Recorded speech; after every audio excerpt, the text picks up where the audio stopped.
Hello, so I'm Louise Carmi, and as Tim said, I've worked in the community from 1975 to 2006, something like that. Ended up working in child protection, led the cot death research and implementation of support in Enfield for a long time. So my background, although in nursing, has been a sharp edge of nursing. I ended up as the lead for child protection for the borough before I retired.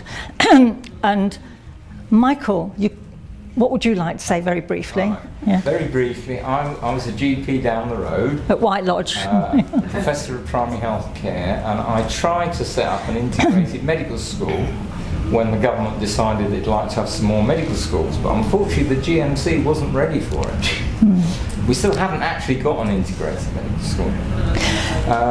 But the College of Medicine is actually... The College of Medicine is doing its best to try and promote the concept that there are other ways of dealing with health apart from classical medicine, and actually looking at the cause of ill health rather than treating symptoms. And we're going to be looking at some of that, aren't we? Yeah. Ali. Hi, I'm Alison, Shaloe, and I'm a midwife, a lactation consultant, and a Havening practitioner and trainer. And I was here about 4 years ago in a similar position that you're in when I witnessed Havening for the very first time. And instantly I thought, oh my gosh, that's really going to help the women that I serve. And I was just really desperate to learn how to do Havening, because I came a lot across, as a lactation consultant, a lot of women who'd experienced birth trauma, and I would just listen to their story, I'd acknowledge how they felt, and then I would just send them to a therapist because I didn't have anything else. And then I saw with Havening that that's a tool I want in my box, and so then I went and trained with Louise, and the rest is history, as they say. Yeah. So. And you're writing a book. Yeah. We. Moving on. When's it coming out? September, October. October. Yeah. So, in this session, just some reminders about self and caring for self. We might be talking about some things that may be a bit edgy or a bit triggering.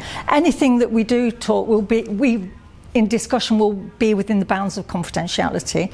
We are going to ask for candidates to be demonstration models, so hand gel, tissues, because we use those, and some of the stuff we're going to be looking at is a bit brainy. So I've got Norbert the neurone here. We will be talking about some of how trauma is encoded and how it's delinked. And when we're talking about delinking trauma, we're talking about permanently delinking trauma, which is part of the amazing difference that Havening Techniques has brought to the healing community. So, so I'd like you to think. So, we want two people. So I'm going to do a demonstration after we've done this brief whiz-through presentation, and then Alison is going to do a presentation after we've had a cup of tea, and that will give you a chance to think about if anybody has got any birth trauma or childbirth trauma or any around that area, women's bits trauma. Then Alison will do a demonstration with you as well. Well, although we're going to be talking in essence about trauma and about how Havening technique works, we are going to end up in a good place, because part of what we do is not only help remove, delink, distance untowards experiences, it's also about building in resilience and enabling. And part of the takeaway from tonight will be to just teach you a little bit of how to do some good stuff for yourself. That's a very technical term. Very briefly, doing some self-havening, which can alter the landscape of your brain, the down-regulation of stress, and help support building resilience. We can't promise everything all the time to everybody, but in our experience, a lot of things happen in using havening techniques. So we'll be demonstrating, some elements, but it's a bigger picture. The training that we do is two full-day training. So I'm going to encapsulate a bit of the neurobiology, a bit of how havening works. You're going to see how it works, and then certainly questions, answers, and there's a piece of paper on here to look at the next havening training Alison is doing on the 17th and 18th of July, and we have a trainer coming up here who's going to do a training in October as well. So if you want any further information, then just stick your name down there, and I can send you some YouTube clips, etc. So and also contact details. So should we turn the lights out and go pretend we're in a cinema? Your popcorn. Oh, popcorn would be great. Yeah. Normally we're having the team at the chair. Sorry? It's all right, no, Alison's on hearing. Yeah. So what are havening techniques?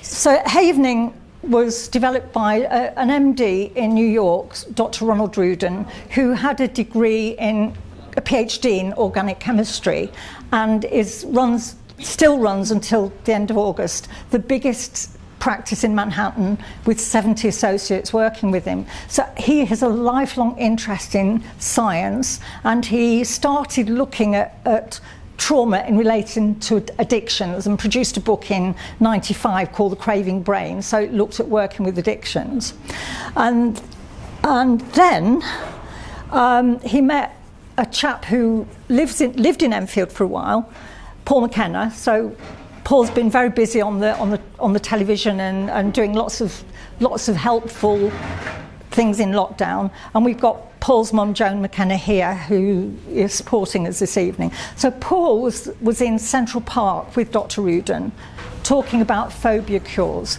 And you've heard of tapping techniques, maybe some of you, where you do this and you move your eyes and then, phobia's gone.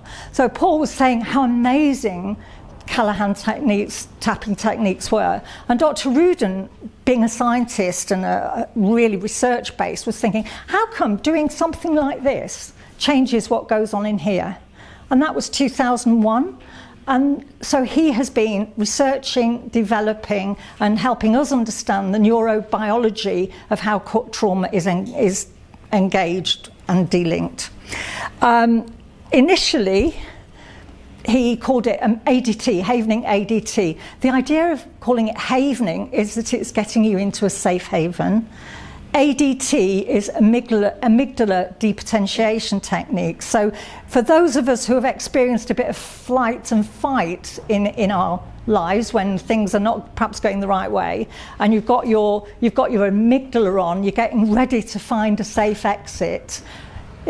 Initially, havening was focusing on trauma like phobias, panic attacks, and so on. And subsequently, we've expanded our knowledge and understanding of it so that we use it for a whole range of things, some of which I'm going to tell you about. So both Tim and Mike have said, looking at where we're coming from, how do we generally work with not wellness? And that is either psychotherapy, so you have talk it out, drugs, drug it out, go to GP, hopefully not everybody, but you go to GP. I know in some cases the prescription's there before you sat down. Not saying that out loud to anybody, but the solution often is pills. And on the other hand, looking at psychosensory techniques. So it's gone backwards. Right. So what the areas that we're looking at? So phobias, panic attacks, pain, also looking at enhancing performance, and Tim mentioned perhaps using it in schools, and now we're looking at exam time.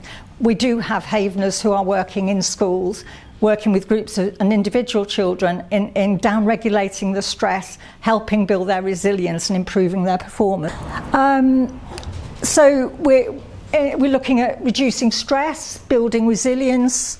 In fact, we've had a demonstration here, not a demonstration, we've had an example here of somebody who was in a really good position in sporting excellence and experienced havening techniques. She was great to start with, but in the year following having, I think, 3 sessions of havening techniques, she won gold, silver and bronze at world-class sports. And she came and showed us medals, didn't she, Tim? But we're looking at Alison's end of the world, looking at infertility and birth trauma, pregnancy.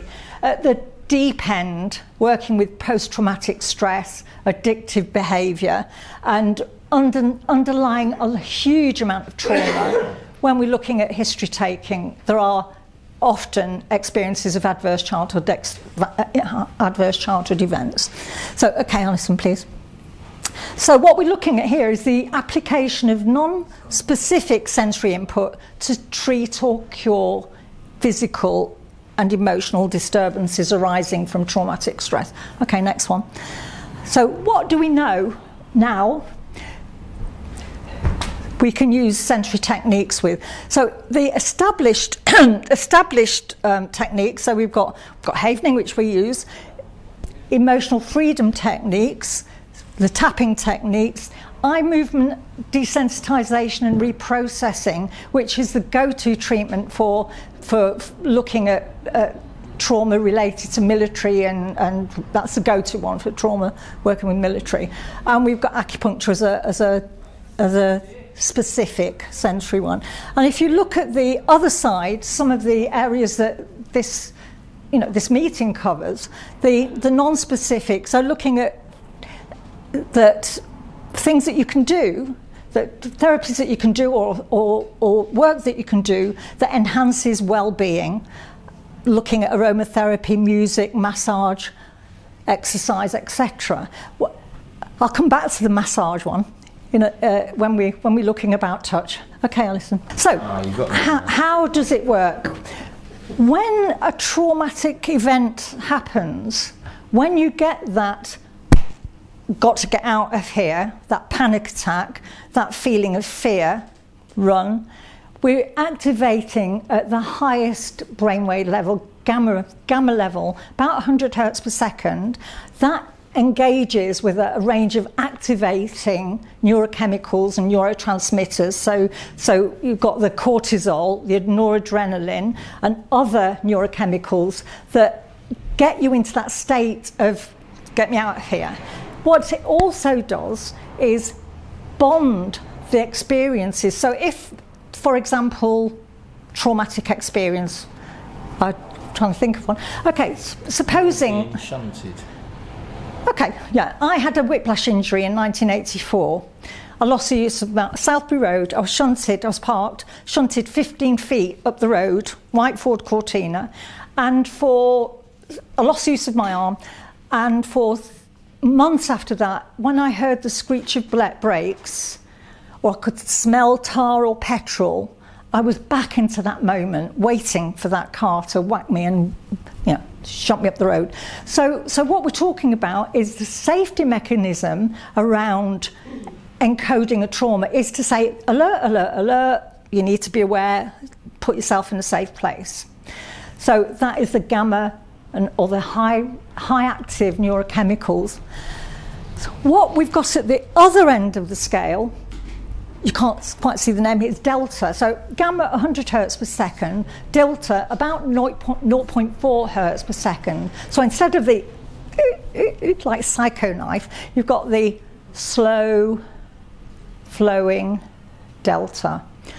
And what that does is it's normally only available in meditative states, slow wave sleep. So that bit of the night when you're sleeping in your deepest available sleep for an hour and a half, then your brain is in a safe space, and it allows you to unconsciously go over the previous waking period and store what you need to store into long-term memory. So you feel safe, you're in a rested position, and that is usually the effect of delta. So we're looking at the electrical components of the brain there. If we're looking at the chemical structures, we've got the adrenaline I've mentioned, noradrenaline, dopamine, so alert, alert, activating ones, and at the other end, the GABA aminobutyric acid, downregulatory, glutamate, that is the neurotransmitter that sticks the memory in place into the amygdala. They're called AMPA receptors in the amygdala. And you've got serotonin. So what we do from the top end, activation, we take people into a safe place by applying havening touch, and what that does is allow serotonin, oxytocin, GABA, down regulatory neurochemicals and neurotransmitters, and it has a specific action. It dissolves the it dissolves the biological glue that's holding specific memories in place.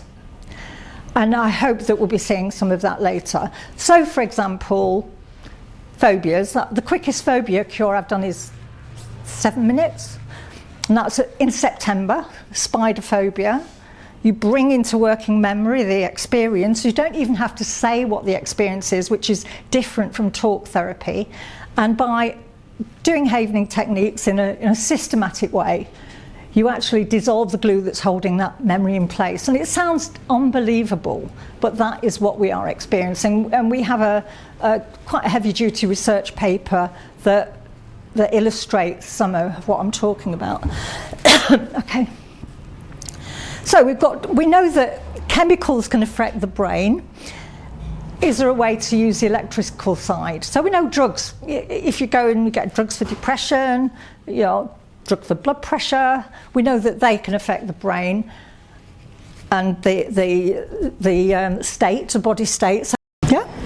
Okay, so electric waves created by sensory input or an external source can alter the sensitivity and function of organs and systems. Thank you, Annie. So we know already, on the left side, we've got the equipment that's used in medicine now. So electroconvulsive therapy, sadly, yeah, vagal stimulation, pacemakers, defibrillators, cochlear implants. So they are external application of electricity that influence body function. On the other side, we've got the internal, which are the senses. And we're going to be looking at some of those. So when I'm looking at senses, so psychosensory therapy, it is based on the fact that the body's an electrochemical organ, and there's no chemistry without electricity and no electricity without chemistry. They are symbiotic. The electricity is reduced to an electromagnetic frequency, and it's that frequency that we are using, as I've just explained, in actually looking at how to de-link trauma. We also know that extrasensory responses arise from action of peripheral receptors on the nervous system. So if I asked you to think of something really nice, can somebody, actually I'm going to throw the brain at somebody. Right, if you can see it, if you can catch the brain, whoops, oh there, or somebody pick the brain up. Usually there's light on when I do this. So it's something that makes you feel good. What would be something that made you feel good? Whoever's got the brain, I can't see. Sunshine. Sorry? Sunshine. Yeah, absolutely. We have a place in Italy, and we go above where our house is onto the Duomo platform, the outside the cathedral, and we can see the light over the mountains, and it literally is heart-lifting, isn't it?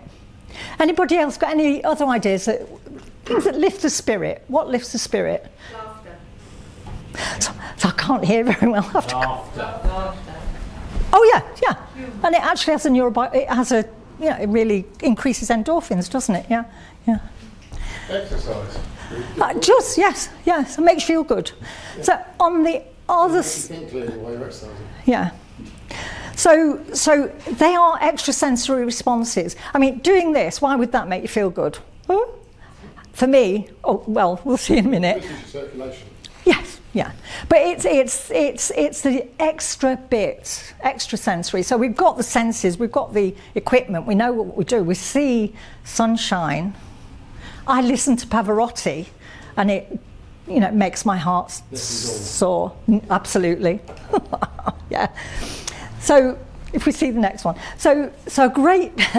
So Marcel Proust describes an experience. No sooner had the warm liquid and crumbs touched my palate than a shudder ran through my whole body, and I stopped, intent upon the extraordinary changes that were taking place.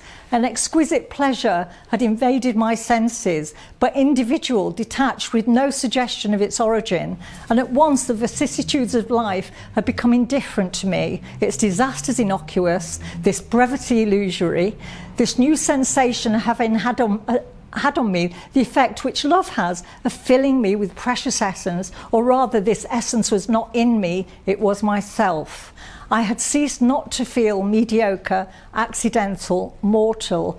Whence could it have come to me, this all-powerful joy? Does anybody know what Proust was doing at that time? He was dipping a Madeleine cake into a cup of tea. I don't get the same with a hobnob. Yeah. Well, they usually fall off, don't you? Ginger nut be better. But for this beautiful description of an extrasensory response, something as simple as putting a Madeleine cake in a cup of tea, eating it, has given him an extrasensory response. So on the good side, that's great, and we're going to do a bit of nice extrasensory responses at the end. On the negative side, anything that is related to trauma. So for me, hearing the squeal of brakes, smelling diesel, took me back to an experience where I was off work for 6 months, couldn't use my arm. So when we're looking at traumatic experiences, we are looking at some of the links of experience that activate the senses in a way that isn't listening to Pavarotti or looking at sunsets, whatever. And some of that is what we do when we're exploring havening techniques and looking at how to de-link trauma. I think is that my bit, and then yeah. So Alison's just going, There's also the somatosensory, so it might be when, for example, if you had an accident, the pain that you experienced, you might have felt a bit dizzy, or you might have felt a bit unbalanced. So they're the kinds of things that go in, and also the emotional impact as well, so how it felt emotionally when this particular event happened. And all of that gets stored in the brain in different places, and we go into more detail in that in the training, but it gets stored in different places. So anytime you're in a similar situation, it doesn't have to be the exact same situation, but all of that gets triggered. So all the things that were in this, the kind of what was happening there and then, but also what else goes into the brain is all the things outside of that as well. And this is just a way of remembering it. It's case. So when people are in the fight or flight response, it's usually that the fear response has been activated. And these are the kinds of things, what our body's doing is it's getting ready to run. Our amygdala, part of our brain, all it wants to do is to keep us safe. So any time we're under threat or there's something threatening is happening in our environment, our body just wants to keep us safe. So what we get is an increased ability to store and retrieve events. So we're getting that encoding. I'm going to remember this. Anytime I'm in a situation like this again, I'm going to remember it. So it gets stored in that way. You often get pupil dilatation, your heart rate increases, you get heightened awareness, where am I? Am I safe here? Do I need to run? Do I need to lie down and play dead? Or do I need to stand and fight? So it's the fight, flight, freeze response that gets triggered. And then also there's that muscle strength. Am I going to get ready to run? So suddenly digestion goes out the window, your reproductive system goes out the window, so I've got to get out of here. So your muscles, you get muscle strength to be able to run if that's what if that's what you need to do. And also there's more oxygen available to be able to run and get out of the situation. And as I said, inhibition of non-survival activities like eating and having sex. It's not what you're going to do in the middle of trying to escape. Yeah?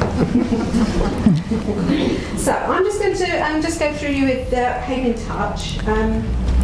Should we put the light on? And then, There's just that one switch at the back there. Yeah. So it's very simple. What you're actually doing when you do havening is you are increasing delta wave, just like we like we were talking about. The delta wave is what you're increasing when you're doing havening touch. So I'll invite you just to have a moment. We'll just start with your hands. So just invite you to just start to stroke your hands.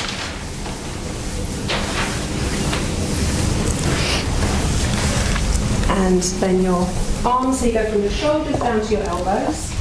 And you just stroke. It's like giving yourself a great big hug. It probably feels a bit sticky because it's really hot, but it's just like giving yourself a big hug. And you know, your hands are, you've got your hands wherever you are. And these are ways that we often soothe ourselves. You might, if you've got somebody who's upset beside you, you might stroke their arm. If you're just about to go on stage and you feel nervous, you might bring your hands together. And the other one is to stroke your face. Stroking your face, and some people like it, some people don't like it so much. Stroke down or stroke up? You can stroke, just stroking down, and I've got glasses on, but you can go from the forehead right the way around, or you can just, I know Mike, he likes to go from the top of his head all the way down to his face. So whatever feels nice for you. Take a few moments just to do that. Exactly. Now, why was that yawn? Why do you think there was that yawn? Because you're down-regulating, and also we're increasing the delta wave, which is the slowest brain wave that there is, which we are often in at night time in deep sleep. We're in a delta state. So no wonder you start yawning. Okay, so that's how we do the moves. Anyone got any comments about that? Anyone, one that they preferred or one that they really didn't like? I always prefer pushing up. Pushing up. Well, the thing is, what you're doing. It firms up your face at the same time. Yeah. You pull down and you go sagging. Yeah. Go up, you Well, go whatever up. feels If you do it really, really, really gently, you're not going to pull you. Yeah. Whatever feels good. I don't. I think the evidence from one of Dr. Ruden's talks is actually it is different going up than going down on a physical and neurobiological. It's a different movement. So Touch, really. Yeah. You potentially could touch anywhere if it's doing yourself, but if you do it for other people, this is the safest way to. And the evidence shows that that's where you get the best delta, which is what we want when we're doing behavioural techniques. Yeah, of course. So the eye, does it make a difference how quickly you move with your eyes? It doesn't matter whether your eyes are open or whether your eyes are closed. Yeah. They did both and found that actually you've got the same amount of the delta wave with the eyes, whether it's open or closed or fast or Yeah, I've quickly. done some TRE, tension trauma release exercises. Yeah. And I was taught one exercise where you move your eyes, like you keep your head straight, move your eyes as far as you can one way. Then you just sit, wait with your eyes there, and you either yawn or swallow. Or, Yeah. So, but if I just think when you move them, keep moving them, it would have a different effect. it has a Yeah. It's not come up. The slight. This was we checked this afternoon. It was working. Oh, there we go. So that's just the slide that I was talking about. So the cheeks are 90 times, the delta resting state, shoulders 5 to 38 times, palms of hands 5 times, back of the hands, as Louise said, 1 times. The knee is just 1, so that, it's not as effective in some places. Then they use vibrating pads on the palms and found it 3 to 4 times. Lateral eye movements 12 to 20, and then the gamma point. So proving that, how does EFT work? You tap on these points. What this shows is that actually that's not really increasing the delta in the way that touch is. And different meridian points that they use in acupuncture also were very minimal amounts of delta were being released. So it's different the way that it's.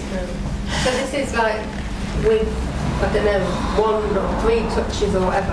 You have minimal amounts of repetitions. They have some kind of electrode or something to measure. Yeah. Resting rate. Exactly. Then that short few seconds. Yeah. What X amount. So what we're going to show you now is just how quickly that works, and it's on. If you pop it on, so if you just get the first screen on. So if we turn the light out. I'll get it. Oh, thanks, Tim. Yeah. So. One of the Havening trainers in America has been working with a chap in Brisbane called Graham Boulton, who's developed a brainwave technology. It's called focus band.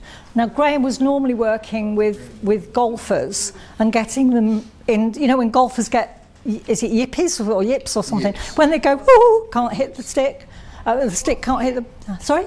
I don't play golf. What's a yip? I think it's when you It's where you can't concentrate. you can't you start shaking and you can't swing. Yeah. So Putting particularly. nerves. Yeah. Putting particularly. Yeah. You have very still when you. Yeah. So he was doing this and getting golfers to world class level, a band that creates that measures brain state. So Donna asked him to. He didn't have gamma. He had gamma, but he didn't have delta waves on his technology. So our colleague in America asked him to put delta on. So what you see in the next slide, which is going to be a moving one, is this represents a range of brains. So gamma, the highest frequency, delta, the lowest frequency. There's a band across the top here, which is real-time band measurement of brain state. So when it's green, you're in the parasympathetic, so you're not activated. If it's going yellow, you're going towards activation. If it's red, you're in trouble.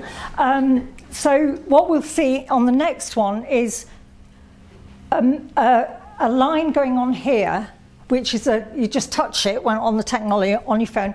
You touch it, it puts a black line on, and it shows you when palm havening starts, and it will show you how really quickly delta's created, and equally another black mark, palm havening stopped, and it shows you how really quickly delta stops. So we'll do that now.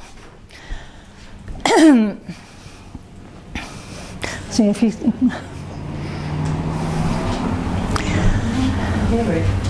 Yeah. So it's got measurements for, it's actually artificial intelligence, so it gives you rewards. So this palm havening starts, and you see instantly delta created. You get rewards for feedback on this unconscious level, and this green bar this is showing you that you're actually in 100% in delta. The green bar is showing that you're actually in a parasympathetic state. In delta, you're not activated. Now, palm havening, black mark, palm havening stopped. Immediately, delta state goes down.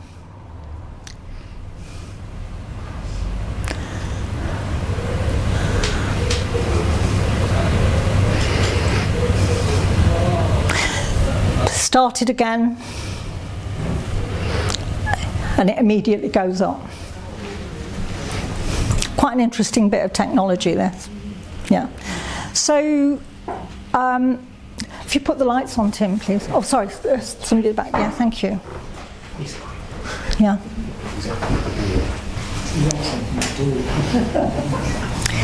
So that is with a piece of electronic equipment, headband on your mobile phone. There are other bits attached to that which do some interesting stuff as well. So that's about the technology. It's about a bit of the learning that we have understood from 20 years of 20 years of developing havening through Dr. Ruden. Paul works all the time with Dr. Ruden, not all the time, but Paul works with Dr. Ruden. He does some amazing demonstrations using havening, and that is how Mike and I got into it, because he said we'd retired, and he just said, you've got to do this, it's life-changing.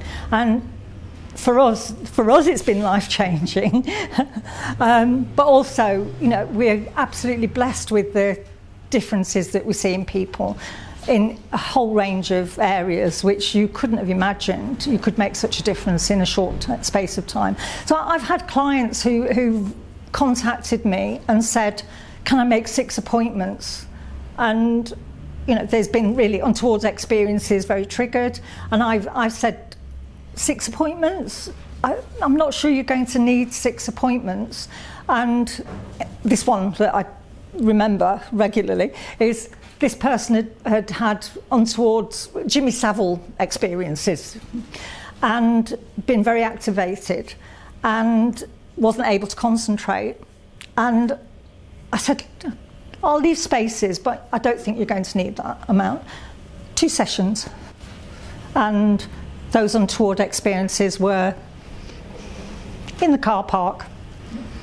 Not literally at the end of that session, the first session, she was looking under the chair saying, where's it gone?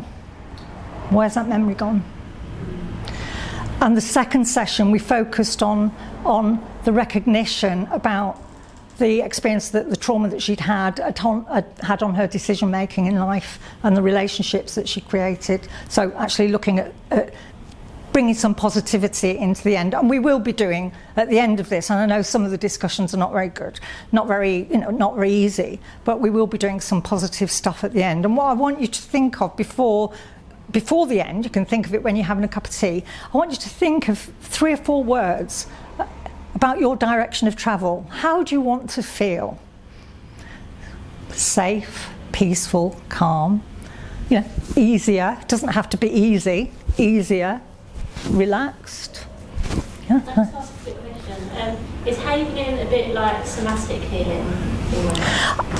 Well, it is somatic because it is using the body, but I don't understand the context of somatic healing. So I'd say it must be because we're using body sense and body felt sense. And one of the really good things about it is that you don't need to say what your worst moments in life are. You just have to bring them into working memory, because when you do that, your AMPA receptors are there going, oh, get me out of here, get me out of here. So you bring them into memory. You don't have to say what it is, and applying the technique, which is doing a bit of counting, a bit of humming, paving touch, counting, humming, distractions, and then calibrating where you're at, and then coming back and checking out. So, what about if somebody's, well, I guess people have a bit of stress level, but I was thinking it seems to be very sort of soothing and calming. And what if you've got working with somebody who feels very lethargic all the time and they want to have more energy? Good question. You can put that in. Okay. I mean that was a bit of a whimsical answer. But if we've had a post on our closed Facebook. I don't know whether you've seen it. No. There was a really experienced therapist who has been a therapist for donkey's years, and he kept saying, I must do exercise. No, I'm not getting round to it.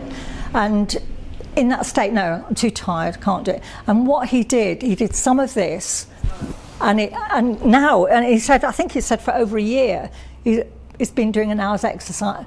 Can you remember, Gemma? He said an hour's exercise a day. But because he shifted his mindset from, oh, can't do this, to positive. Yeah. So, as I say, I can't promise everything for everybody, but it has such a range of application in a sensitive way that it is a resource. And this could be a biggie. I'll make sure that Jez ends up in a safe place, but the issues around it are quite complex. So it's going to be an adventure for both of us, yeah? Yep. But I've also said to Jez that I will keep in touch, and we don't live here anymore, so we can keep in touch and do some work on Zoom so that you feel that you've got some support.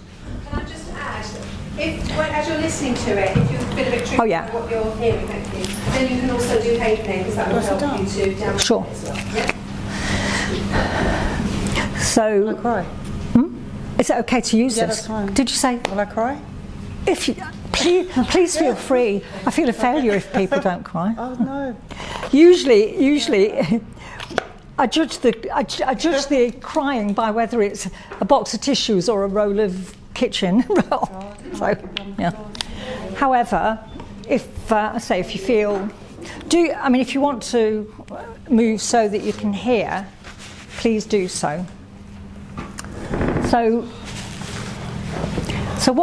I'd like to. Are you? My hands are a bit wet. Oh, yeah, very wet.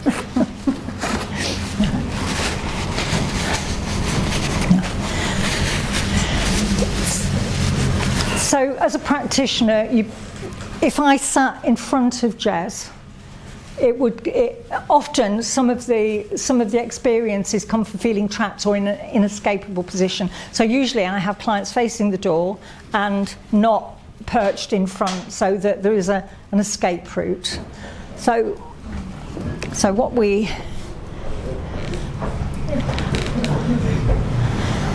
So is it okay if I touch? Yeah. So what I'd like you to do is just close your eyes. Breathe easily. How does that feel? Okay. Okay? Yep. Is that okay? Yeah. Can I touch your face? Yeah. Feel free to do whatever you need to do.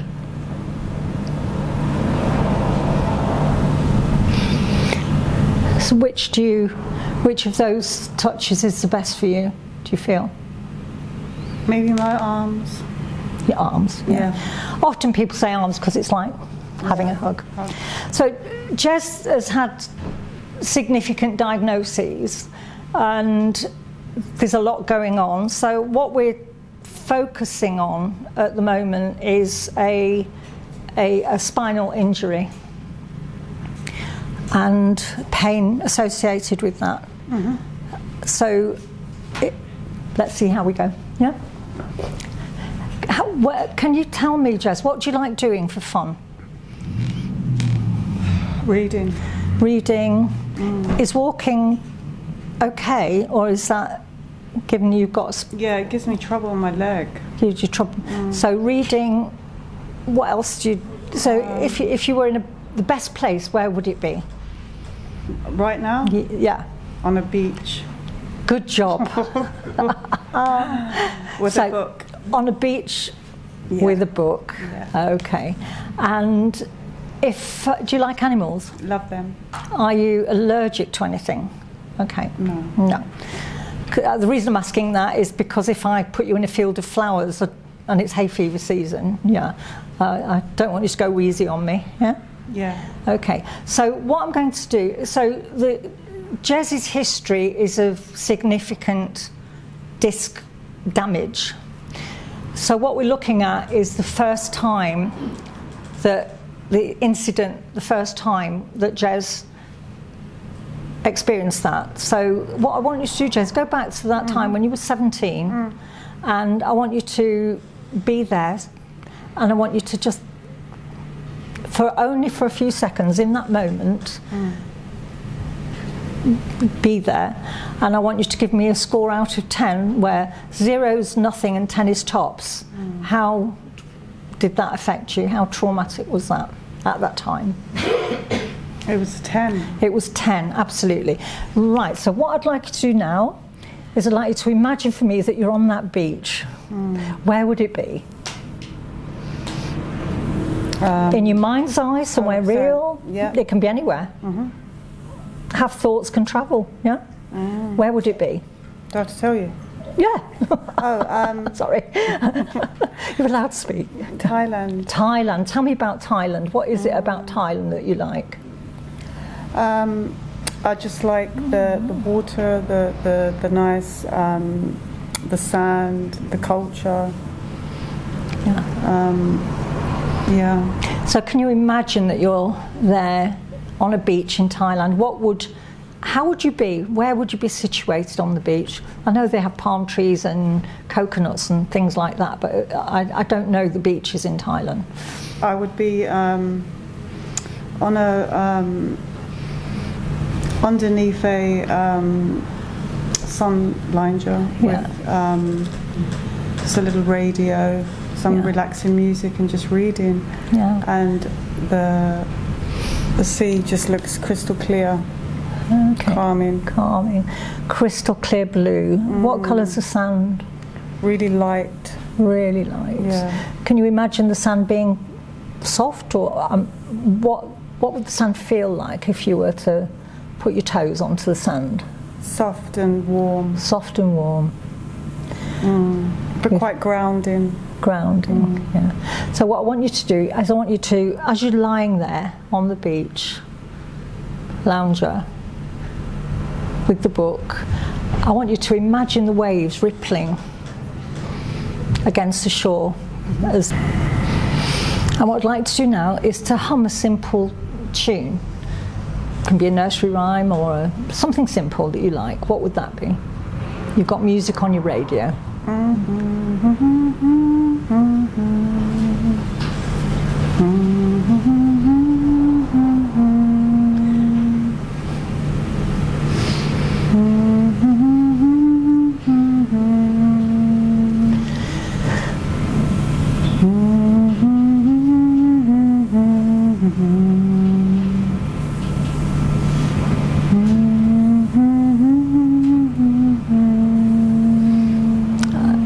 lovely. And what I'd like you to do now is to count backwards from 33 to 0 by 3. Keep your eyes closed.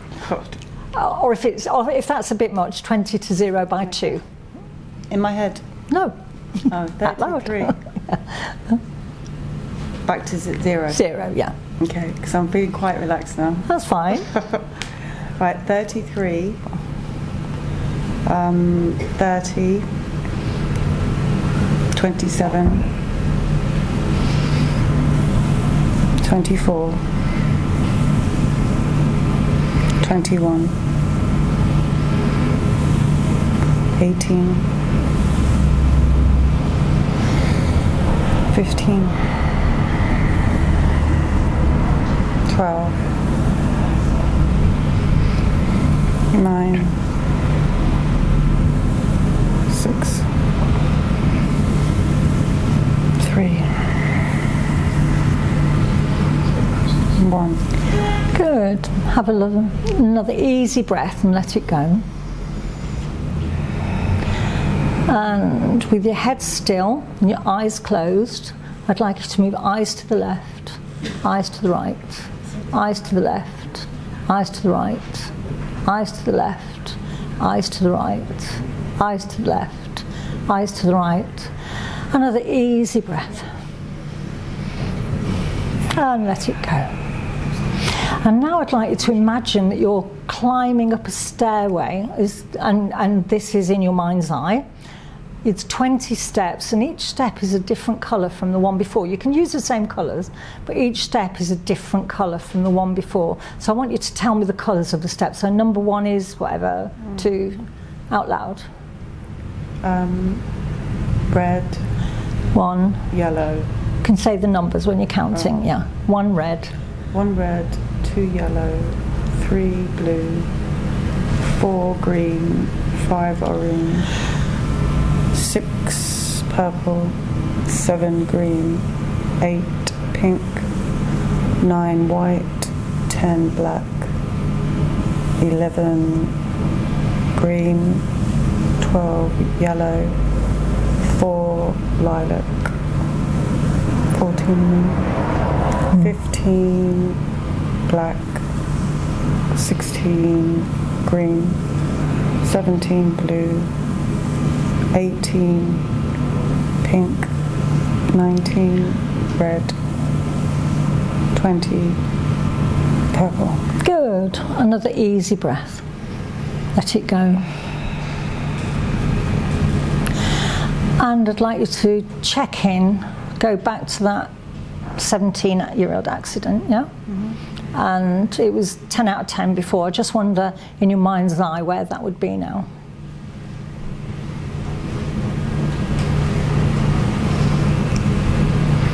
Probably still about an 8. An 8? Yeah, I feel quite, there's a lot of anxiety in my heart. Sorry? A lot of anxieties. Now? Not anxiety, but I can feel the that flight or fight. It's it's surfaced. Okay, so what I'd like you to do now, close your eyes, I'd like you to tell me, what animals do you like?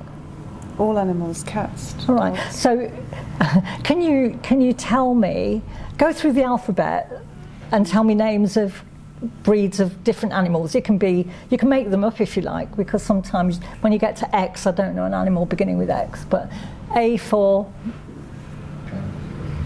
or is that a bit complicated? Yeah, it's a bit complicated. Okay.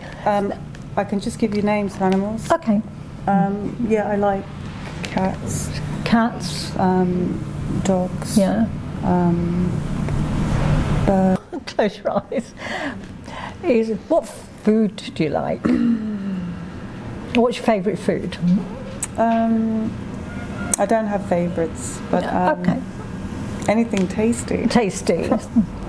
So do you like Thai food? Yeah. So tell me about food that you'd eat in Thailand.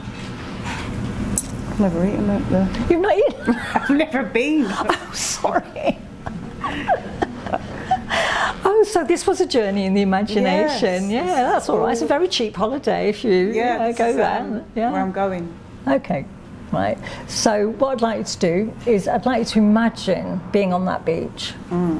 And, you know, on some beaches where the sand gets quite firm at the edge of the sea.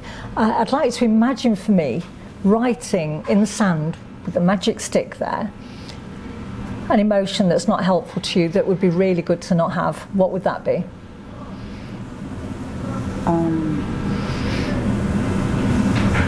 God, let me see. There's got to be one there. Yeah.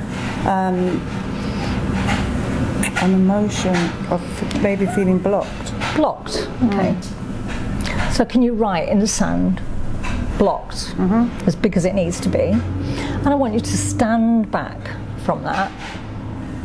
And I'd like you to count how many waves it takes to dissolve that into the sea. It's gentle, easy waves. You see it just...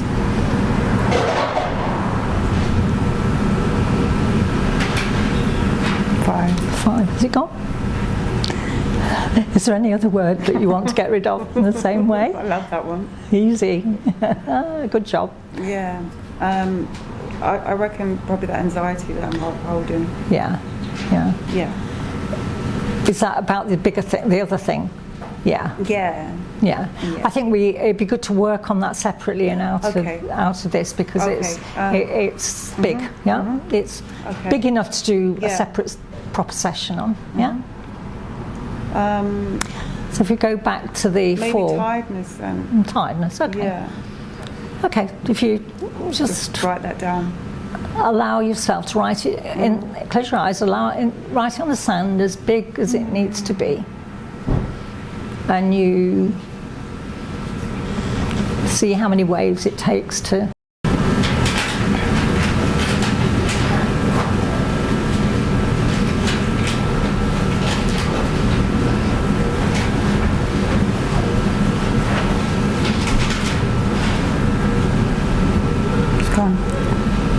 That's good. How would you like to feel? 3 or 4 words. Energised. Energised, good one. Should we stick with energised? Okay, so I want you to just say energised. Energised. Keep going. Energised. Keep going. Energised. Energised. Energized. Energized. Energized. Energized. Energized. Energized. Energized. Energized. Energized. Energized. Energized. Energized. Energized. Energized. Energized. Good. How does that feel? I feel very relaxed. Relaxed, okay. If you go back to the accident, can you put a number on the accident?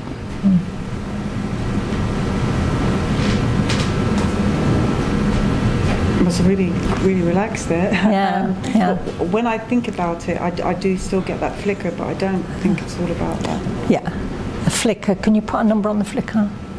It was maybe 1, 2. Okay, that's. Yeah, it didn't hang around. It just came and. A quick in and out. Yeah. Okay. Is that a place that's okay to stop for now? Yeah. Okay, and then we can catch up. Yeah? Yeah. Is it okay if I deconstruct what we did? Yeah. Can you perhaps say thank you for observing and thank you for being a willing victim? Thank you. Yeah. Okay. Yeah. Yeah. So there's big. I mean, you've given me permission to discuss. There's big things going on there, which. So I asked to focus on something that was still highly significant, and so the accident with the back. Sorry? It's hot. Oh, so actually, you do feel hot when you're Haven. You can actually go very hot or very cold. In an ideal situation, I would have kept you for a time when I could do a really big demonstration, and so. so as I said, I will come back and do some more work with you. So what we did was I got, sorry, I've forgotten your name. It's gone. Jazz. Sorry. Yeah.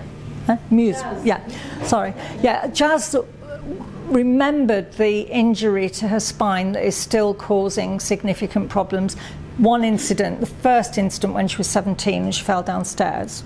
So calibrating that 10 out of 10, we did some distractions. So the distractions are a bit of visualization, walking on a beach as long as you're not scared of sharks or water, looking at different counting, animals, counting up, counting down. I added colour to the counting 1 to 20, the steps, because sometimes that gives you a key into significant times. And actually you're around 17, you had a black step. And that, but we'll discuss that one as well. Yeah.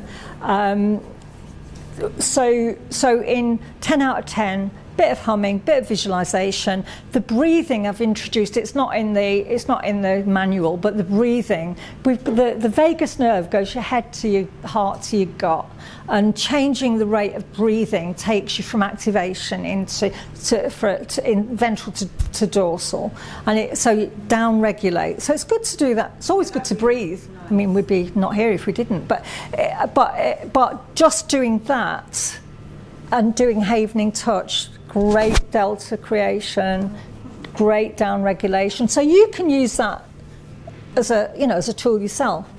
I usually ask for a safe place in case that we're going into an abreaction, and so I know where to an exit. And I usually end sessions with the 3 or 4 words that people feel they want to be working towards. So you did really well. In what we did, it went down from 10 to 8, and then it was under 5. Yeah. And then probably about 2. And 2. But then other stuff there's other stuff came in. So and that's not, it's not surprising. That's okay. I don't mean it's okay to feel it. I mean it's okay that it happened, and we can work with that. Is that quite common though, I guess, if you clear something, then it gives something space? It's actually, what happens, that delta state lowers the threshold of connectivity. Yeah. So we're dealing with this stuff, and then it's like, oh, hang on a minute, there's that going on, So what I did, the 2 main techniques that we use, one is distraction and havening touch distraction, so you're moving away from it, calibrating the level, checking in, doing the different rounds, not doing rounds for more than 7 to 10 minutes because the AMPA receptors activate for about that time, exposing the biological glue that's holding that memory in place. So it's not worth doing more than 7 to 10 minutes in event havening. But what I did when it was down to about 5, and you express some of the feelings, we went into the emotions. And the idea behind that is, if you can imagine a tree, roots in the ground, trunk, leaves. It's like as if you're watering a tree, a plant or a tree, then it's sucking up from different areas of the root, coming up through the trunk and evaporating, transpiring through the stoma, the mouth. So what we're talking about is transpirational havening. And what that does, it collects different elements. Example, I used to manage the services for looked after children. So children, by the time they're taken into care, usually have had more than one incident. Occasionally it's a one-off. Usually it's a series of incidents. So if you were doing event havening, specific events on everything in that kid's life, it would take a long time. But if you go to the emotional core, commonly, what's common? Anger, fear, abandonment, feeling neglected, feeling uncertain, feeling fearful.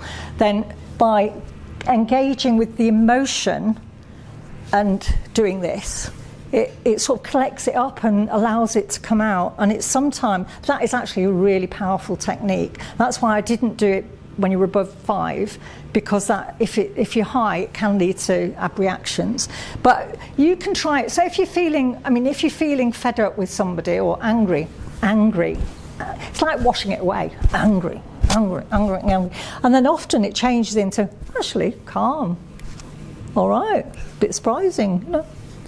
So that's the second type of technique. So we've got the event havening, which goes away from, and the transpirational havening, which engages with the emotional content. And we did a bit of visualization about the feelings, and that is something that I use quite often, is getting it physical in the sand and then allowing your brain to wash it away in a way that works for you. Yeah. But you could see the state change, down regulation, delta waves doing the job, and well done. So Alison, genius havener, is going to do something miraculous now. Basically, we're going to go on a journey. Penny's going to join me, and when Penny first came over, she said, I had a near drowning experience. Now, when people have had a near drowning experience, very often it takes them back into their in utero experience.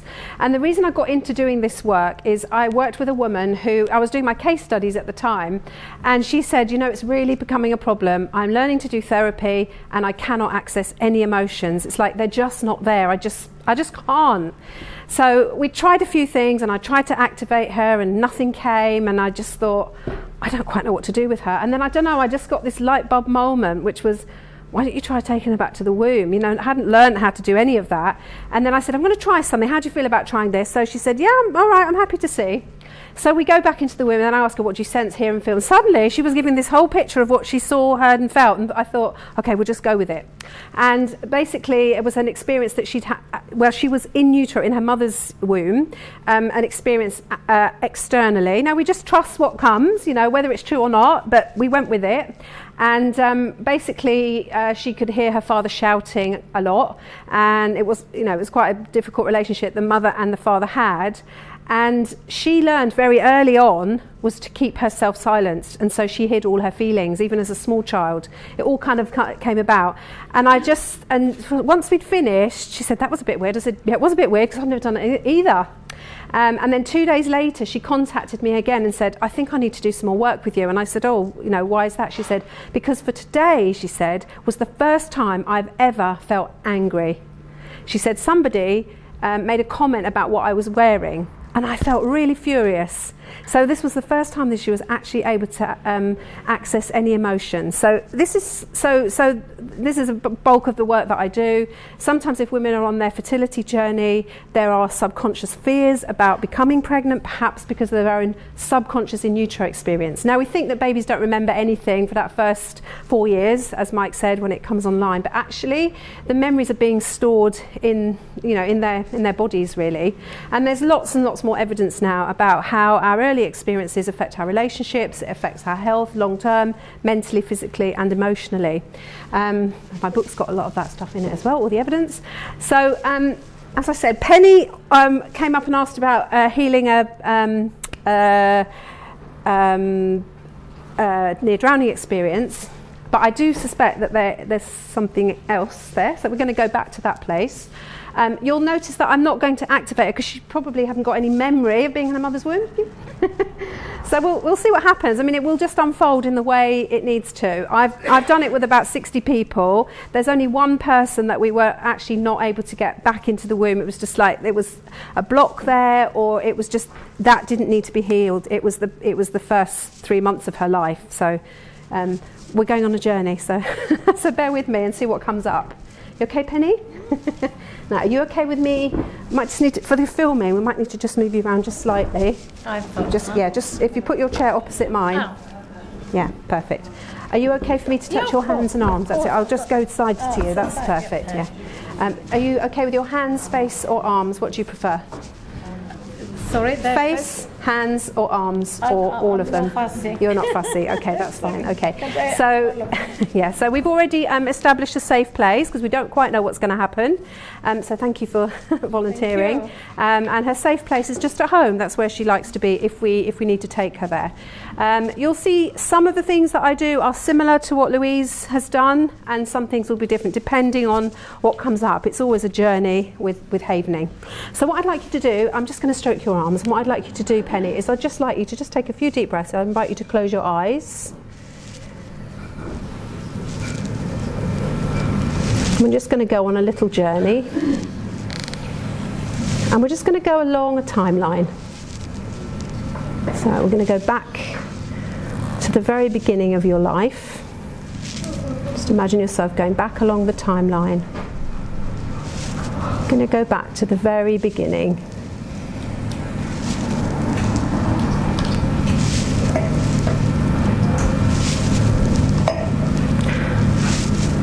And as I'm applying the touch, the delta wave is coming on board, which means the subconscious mind brings the information forward. So just take yourself back along that timeline.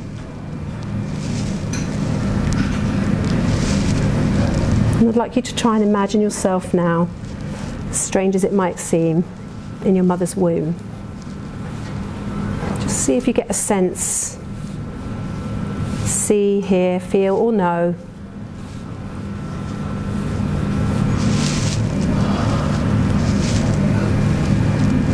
And tell me when you think you might be there.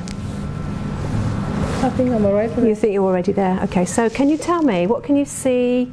What can you hear? What can you feel? What do you sense? I feel safe. You feel safe, okay. You feel safe? Okay, so is there anything that you can hear on the outside? Voices. Voices, okay. Is there any particular voice that you can hear?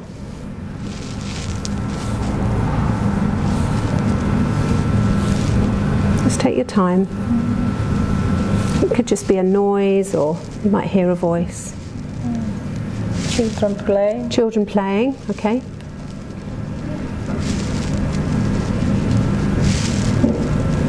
How does it feel to be there?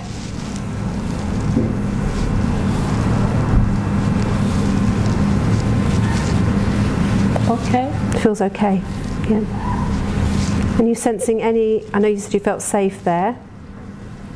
Are you sensing any emotions that may be yours or someone else's? It's hard to explain. It's hard to explain. Well, let's try. Give as much as you want to. Or if it's a word.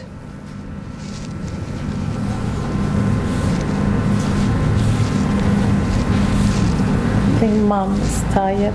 Your mum's tired. Okay. She had another 5 children. She had another, so she would be very tired if she had 5 other children. Mind you, they're older than me, so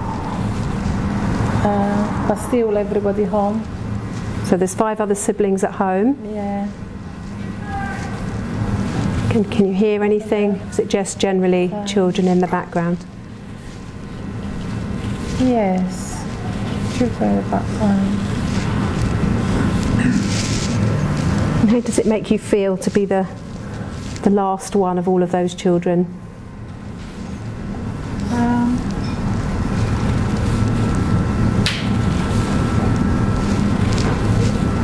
Strange. Strange. Let's see if you can feel into that feeling.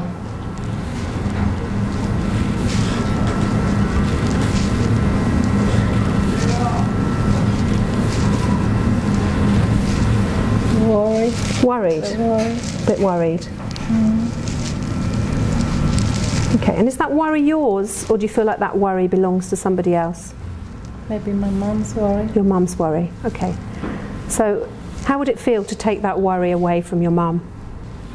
Me to carry. Do you feel like you're carrying it, for you to carry it? Yeah. And is that helpful for you to carry your mum's worry? No. Okay. So we get the opportunity to put that worry somewhere else. You can give it back to your mother. You might decide to put it in a magical bubble. You could be Be as creative as you like. Yeah? Magical bubble. A magical bubble. So I'd like you to imagine getting that worry and just placing the worry into the magical bubble. Just tell me what the magical bubble's like. Well, far away from my house. Far away from your house. So if the worry's in the bubble, is it possible to imagine that now floating away? Yes. Yes? So does that feel less of a worry? Yes. Feels less of a worry. Less of a worry. And how does that make you feel that now, with your baby self, as you identify with your baby self, that you're carrying less of that worry? Lighter. Lighter. Feeling lighter. And are there any other emotions there? Perhaps from the other children, perhaps some other emotions belonging to your mother? Maybe the older children. The older children. There's something coming up for them? Yes. I think they didn't like me because we had very big age gap. So do you think they were cross with your mother? Yeah, cross with my mother. Cross with your mother, yeah. So even though it felt like they didn't like you, really they were cross with your mother. We've got about 16, 17 years age gap. Okay. So there was a 16 or 17 year age gap. Yeah. And they were very cross about finding out that she was having another baby. Yeah. Which happened to be you. Yes. And how does that feel?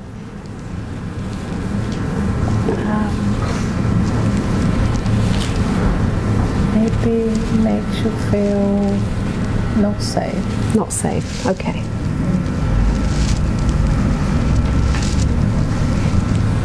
And if you had to give that not safe a colour, what colour would it be? Red. Red, okay. And if you have to give that feeling of not safe a number, what number would that be? 10. 10, okay. So we're just going to do a few distractions. So I'd like you to imagine yourself on a beach, the most beautiful beach that you can imagine. I'm going to take 20 steps.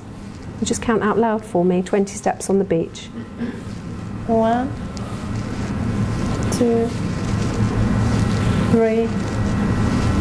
Hold on a minute, then I'm going to walk into the water? Or no, you're along? just walking along the beach. Just along the beach. Or we can go on top of the cliff if you like, wherever you want to be safe, or in a nice garden. Nice garden. Nice garden, yeah. Pick the nice garden. Yeah.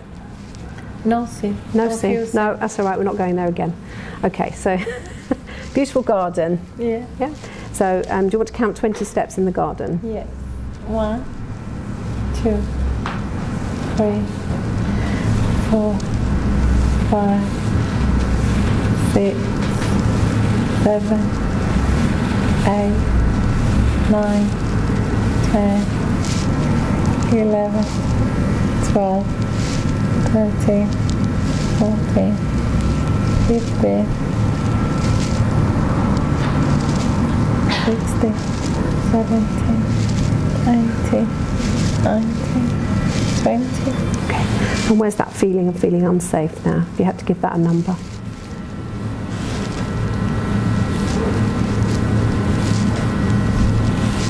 7. 7, okay. So we're just going to do another distraction. So are you able to count backwards from 20 to 0 in twos? No. No, okay. Are you able to hum a little tune for me?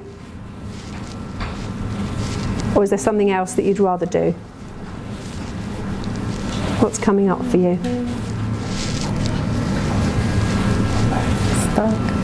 Stuck. Brain's lower. Your brain's stuck, okay. So what could we do to make you feel less stuck? Make a bit more space? Yeah. And how can we do that? Bring in a colour, maybe? Visualize a colour. Visualise a colour to help you to feel less stuck. Yeah. What colour would it be? Sky blue. Sky blue. Okay, so just feel that expansive sky blue all around you. Yeah. Feel less stuck. You've got that sky blue all around you. How does that feel? Nice. Imagine that big expansive space around you. Got lots of room. Nice. Yeah? And how does that unsafe feel now? Better. Feels a bit better. Anything else there that you sense, see, hear or feel? It's nobody, it's just me. It's just you. And how does that feel to be just you? Maybe more free. Free, you feel free.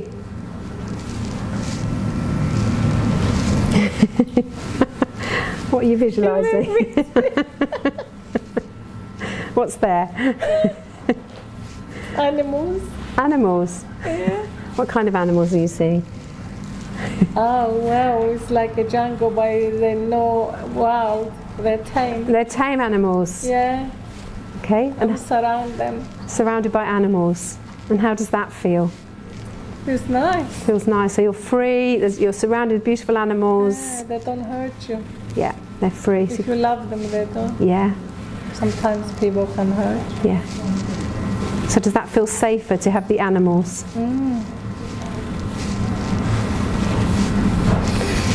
Take a nice easy breath. You feel like you've got a bit more space, less stuck, more free. Wonderful. So anything else there? Any other emotions of yours or someone else's?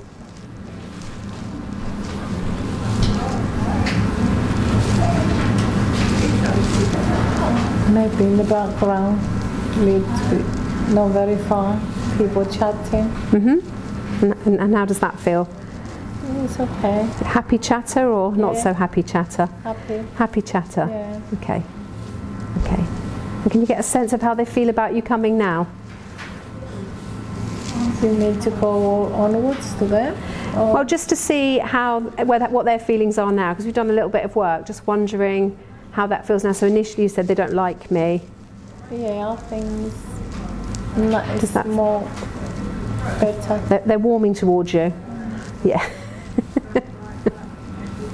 So is there anything else before you're ready to be born? Anything that's stopping you from coming? Yeah, it was the fear of Fear. the siblings. Okay. They didn't want my mum to have me. Yeah, so the fear that was there. Yeah. So what can we do with that fear? Because that fear is not helpful to you. Can we give it a colour? Yeah. What colour would you give that fear? Maybe the green colour. Nice the green gold. colour. Gold. Green and gold. Yeah. Lovely. And also the green colour is like traffic lights, green. You can go. Oh, you can go. Okay. So is that the sign that you're ready to go? It's like we've worked through all of this outside there. Get rid of the trauma. Yeah. So it feels like it's good to go. You're good to go. Yes. Is there anything else before you're being born?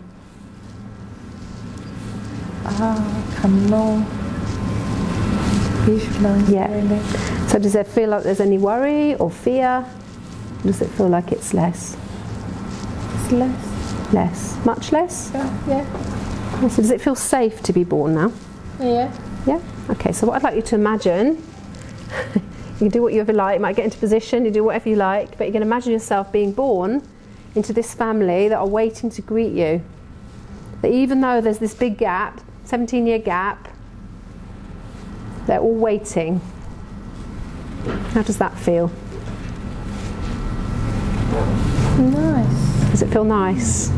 So they're kind of out there, almost with open arms. And in a moment, you're going to imagine yourself at your birthing, when you feel ready to be born, when it feels like there's nothing residual. There's a little frown there. Is there something?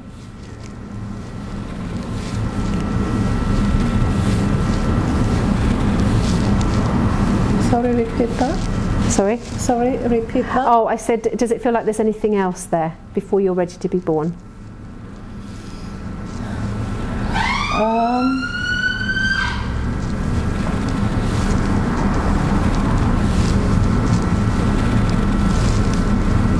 Shall I say what happened with Mum? It's up to you. It's up to you. If it's there, we want to clear it before you're born because we're going to reprogram your birth. because Mom, she was getting upset. My sisters didn't like me, and she used to get the brick and eat in her tummy. Okay.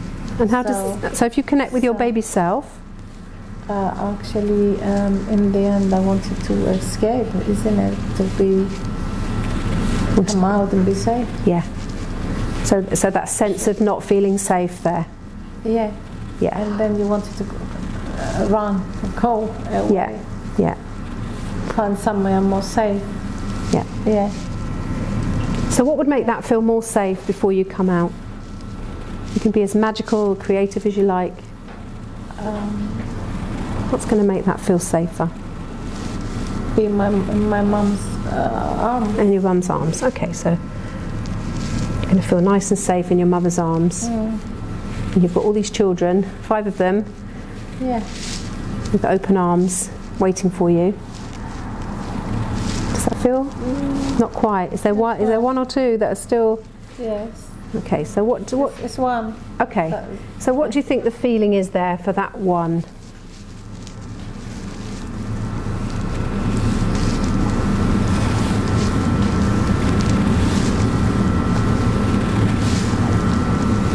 What's that?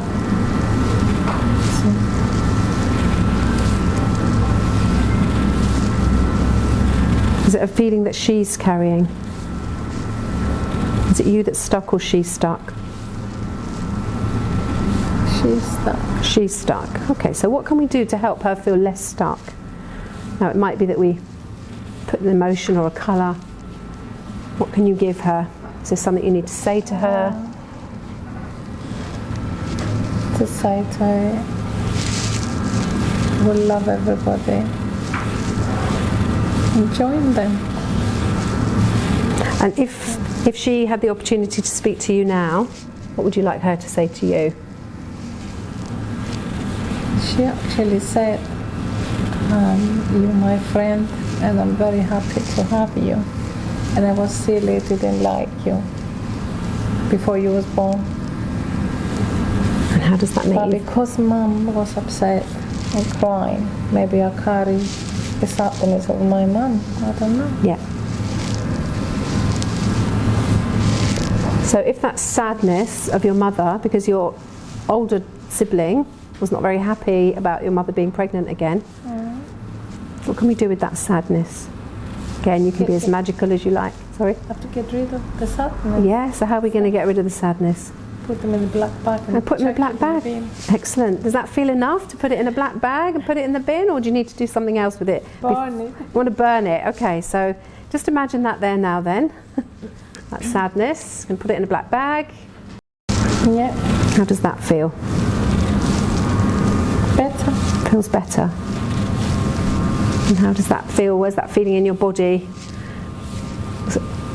With that last sibling that you just spoke to, or does it feel like that's cleared a bit now as well? Is there anything else? Is it possible to imagine them now awaiting your arrival? Yeah. Is there anything else we need to do before you come out? I think it's done. You think it's done? Okay. So what I'd like you to do is I'd like to imagine yourself being ready to be born. So just take a few moments and just visualise that however you need to. You might find your body move slightly. And then just tell me when you think you're out, or if anything else comes up. And the cord is really long, so it goes right over your neck and shoulders very easily. Just imagine it like one of those. It was an easy birth. It was an easy birth? Yeah. Oh, so you've just slipped out, have you? Yeah. Okay, so what I'd like you to do now is I'd like you just imagine yourself being born. You're just being placed up on your mother's chest, and then your eyes meet her gaze. And she gazes at you, and you gaze at her. Yeah. And you meet one another soul to soul. Yeah. And she loves you. So much. And you love her. Yeah. Just get a real sense of that love. As she gazes at you and you gaze at her. Nice feeling. Yeah, so we're gonna bottle that. Yeah. So what I'd like you to do now is just pick a really nice colour. We're just going to imagine you in this kind of love bubble. Just really get a sense of that feeling. Just pick a colour, the love bubble. What colour is it? Gold. Gold, wow. So there you are. Now, is there anyone else there, or do you just want to have your moment with your mother first before we invite anybody else into the... I want everybody to be around. You want everybody to be there? Okay, so tell me who else is there then, in that golden bubble. All the family. All the family, yeah. And they're all gazing at you. Yes. And you're gazing at them. Yes. And they're falling in love with you. Yes. And you're falling in love with them. Yes. And how does that make you feel? Nice. Nice. Okay, so we're just going to imagine that bubble getting bigger and bigger. So just feel that gold growing. You're all there in the bubble together. Getting bigger and bigger and bigger and bigger. What I'd like you to do is put your thumb and forefinger together. Thumb and forefinger together, just on each hand. Yeah. And just get a sense of that bubble. Just that love, that bubble of love that you're in as a family. And so any time you need to feel that love, just bring your thumb and your forefinger together and take yourself back into the bubble, golden bubble of love. Didn't activate her because who's got the memory of going back into the womb? But very quickly she got there, to be fair, and some people don't get there quite as quickly going along the timeline, and some people stop along the timeline at a specific thing that might have happened to them, then we would work with that, but I was really trying to get her back to... That's why I couldn't count from 20 backwards, I couldn't. Yeah. I got stuck. Yeah. But it's interesting, your language, I got stuck, is probably what was happening in utero. Oh yeah. So you'll probably notice, so we took her back, and she said, I think I'm already there. What can you see? What can you hear? She could hear the other children around, and she quite quickly picked up an emotion of her mother. The first one was worry. I mean, because I'm in the delta state when I'm doing it, it's hard to remember it all. But the first thing was worry. So we cleared that, and then was that the one that was quite high? That was a 10. The worry was a 10. So then we did some distractions because it was quite high, but quite quickly it came down to a 7, and that's just so she didn't get activated, because you never know what's going to happen. And then so the idea is then that you bring in a colour. So for example, if it's worried or scared, bring in a colour. Is it firstly identifying, is it your emotion or is it your mother's emotion? Now 9 times out of 10 when I do this work, it's not the baby self, it's not their emotion, it's the mother's emotion, and babies pick up their mother's emotions. So then we were able to release that, and also releasing her mother from that. So what did we do with that one? It went in, that wasn't in the bag, that got in a bubble. Thank you, Louise. That went kind of far off away, didn't it? So we had a few things. The scared ended up being in a black bag and burning, and that was because it's not helpful to her. So, you know, so don't carry it. No, that's stupid of me really to even suggest it. So well done for saying no, I'm not doing that. Which is no, exactly, yeah. So you went to a garden instead. Yeah, so we went to a garden instead. We changed that to a garden instead. So you've got to be prepared to switch. If you don't want to, you know, if she's got near drowning experience, and then I put her on the beach. I mean, that wasn't best thinking of mine, but no. I was happy I thought it's a journey to go in the sea. Yeah. When you said, and I'm so happy when I asked you to change it. Yeah. No, absolutely. Yeah. And like you said, I can't count backwards. I just can't. I'm stuck. So often there's this. Just stuck. Yeah. And another time I was stuck. What was the other time? I think when we moved along a little, it felt stuck. You felt like your sister was stuck as well. She was stuck. And then we did a little bit of what we would call role havening. I mean, I just got you to say how you felt and also what you'd like her to say to you. And that seemed to, you did a big deep breath at one point, and that seemed to clear that a little. Because the idea is that you're trying to clear it before they come out. So they haven't got, because you can end up with limiting beliefs around this stuff that set in those early experiences. Yeah. And also because my own sister, she told me that mom used to get the brick and hit in her tummy because she was really angry. And mom said, this baby is going to born, is going to you're going to say all your secrets, or you're going to speak to her. She's going to be your best friend. Yeah. And she wasn't feeling that, was she? No, but as we're going along, it took her many years to tell me that. Because I was her friend. Yeah. Many times, 3 hours on the phone, telling me everything. I was listening. Yeah. And I was a young one. Yeah. And love her, and then be proud of her. Yeah. And she says to me, you know what? I have to tell you this. Yeah. I didn't want you. Yeah. And Mum said, be careful, Lucy, because this girl, she's going to be your best friend. Yeah. And don't do that. And she used to get she said, Mum, poor Mum, she used to get the bricks because Daddy was a builder. Yeah. Mama was helping. Yeah. She used to get the bricks hitting her tummy. Yeah. Yeah. So that's why you're getting people to think about how does that feel? Because the idea is you want to lose all that before you get to the point of being born, which is why I kept going back. Is there anything else before you're born? You obviously had a very easy birth. You just slid out. Did you notice? Yeah. Yeah. It was number 6. Yeah, it was. Yeah. So yeah. There was nothing difficult about that. But also that whole thing about the blue and the expansion, because you use the word stuck. So when I do this work, often the language around it is I'm stuck. I can't get out. I feel like I can't breathe, or sometimes people get a sense of feeling like they can't breathe, maybe around with the cord, which is why I'd said, the cord is nice and loose, so you just kind of hook it over, so there was no kind of sense of restriction. As soon as you started, though, I felt my head here, like... Yeah, and your body will have remembered that experience. Heat. Yeah. Like tingling. Yeah, and then when you imagine it, that you can just unreel it. This light was keep coming. Yeah, so interesting about the light. That's the first time I've heard about the light. So, did you have a question? Could I ask, do you ever find that you've worked with somebody that you just simply can't shift or resolve the issue? So far, I haven't. There was one person that I couldn't get back. As I said before, she just couldn't get there. It was just like, I don't think it's that. I think it's earlier, and it was in the first few months of life. But that's the only time most people can get there. You have to kind of drop your ego and think, she's going to put me back in the womb in a minute. You could see how you might think, really? But because I've seen it enough times now, I trust it. And then if people are trusting me, I suppose, then they're more likely to go, all right, I'll see what happens. But it's just the one person that had really, really struggled to get there, hasn't been able to get there. But most people can. Because those memories are implicit memories, which means they're stored in our bodies until it gets released.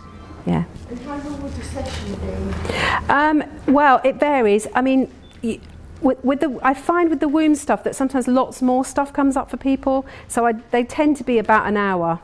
They're a bit longer, yeah. But you just have to work with what comes up. You can't leave someone. So sometimes a session might be more than that, an hour and 20 minutes or something.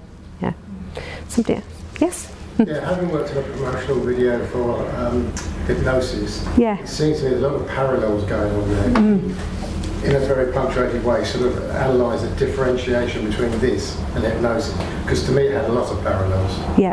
You know, the beach and the sea and that sort of stuff. Yeah, it's the visualisation, isn't it? Yeah. And the way you're almost dropping them into that trance-like state like they do in hypnosis. Yeah. I mean, some people do. I mean, I'm not an NLP. Lots of people like Paul McKenna. He does NLP. He does Havening. He does a bit of everything. I suppose I've picked this up from people that I'm working with. So maybe there is some sort of hypnotic state, and also because you're stimulating the delta, that is also sending people into a bit of a... Isn't that what hypnosis does as well? Yeah, just sending you into... Yeah, exactly. Yeah. So it's regression as well. Yeah. So some people do, they call it womb regression, so taking people back.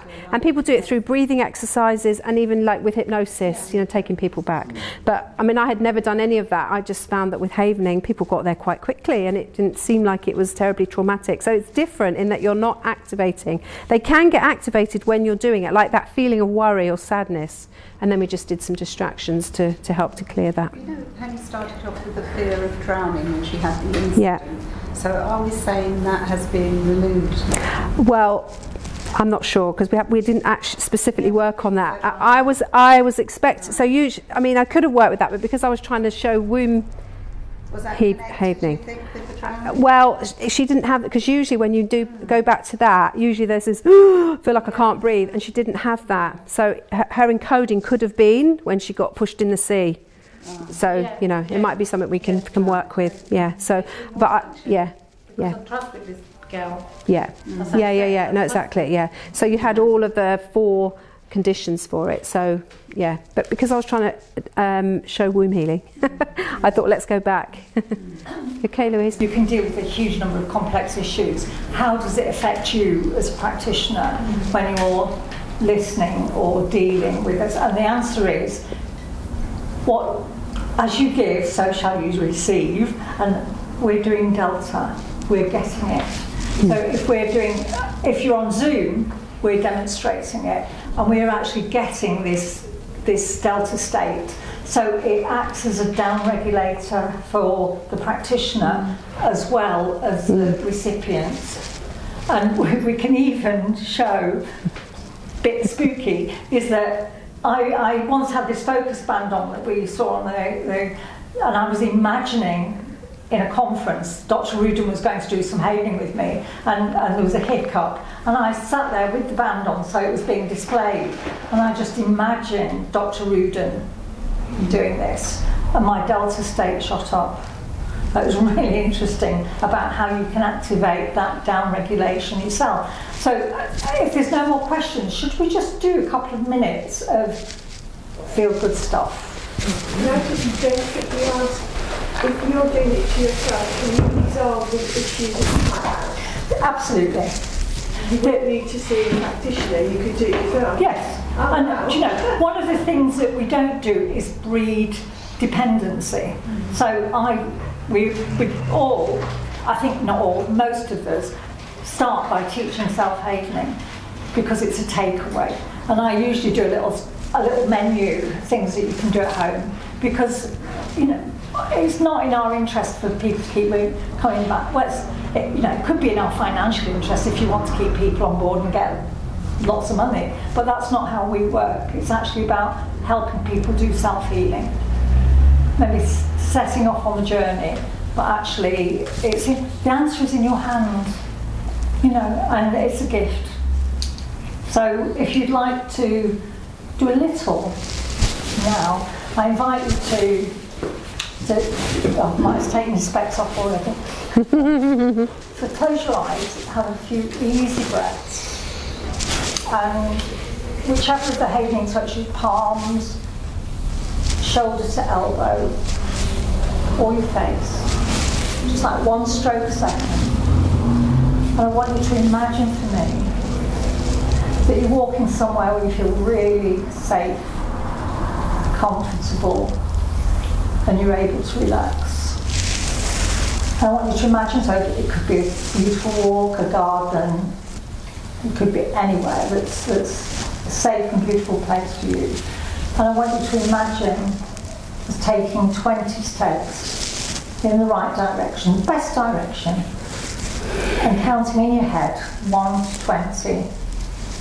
And each step you take, you're moving away from any stress or distress or dis-ease, and you're working towards safe, peaceful and calm. So I'm going to count my steps. So 1, 2, 3, 4, 5, 6, 7, 8, 9, 10, 11, 12, 13, 14, 15, 16, 17, 18, 19, 20. I invite you again to take an easy breath. Breathe in slowly and breathe out even more slowly. And as you breathe out, it's as if you're letting go of any stress or tension in your body, any stress or tension in your mind, and you can feel relaxed, easier, calm. And now I want you to imagine again walking maybe in a different place, And again, taking 20 steps in the best direction.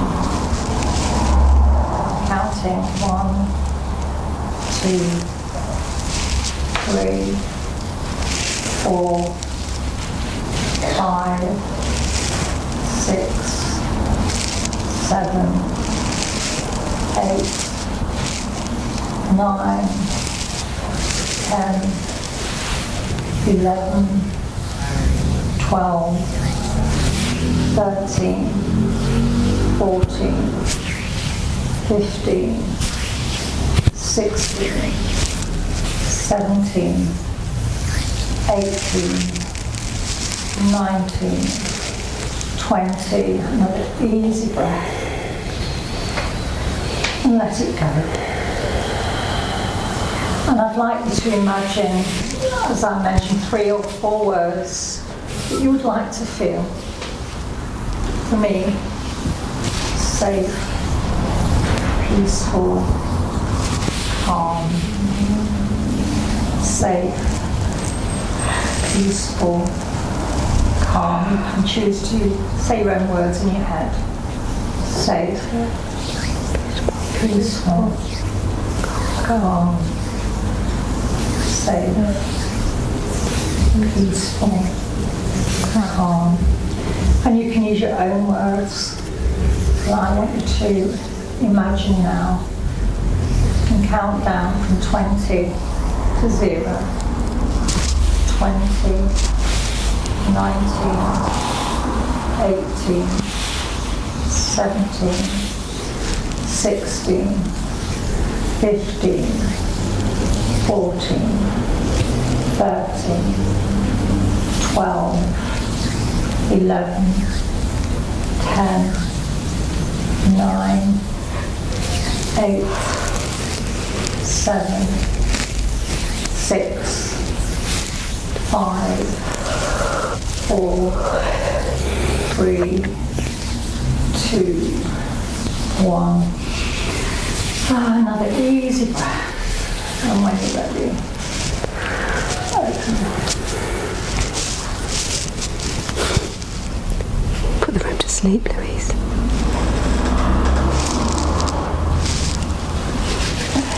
You're probably tired now. Now that is just simple down regulation. If you were anxious, you could just say anxious, anxious, anxious.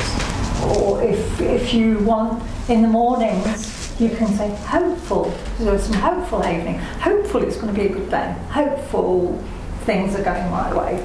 So you're just opening up that neuroplasticity in your brain to allow good stuff in. So, is that okay? Any more questions? Do yourself 2-3 minutes in the morning, 2 or 3 minutes in the evening. Wake up feeling good, down regulate before you go to bed. Get rid of the stuff from the day so you feel relaxed, easy, and you're going to sleep well.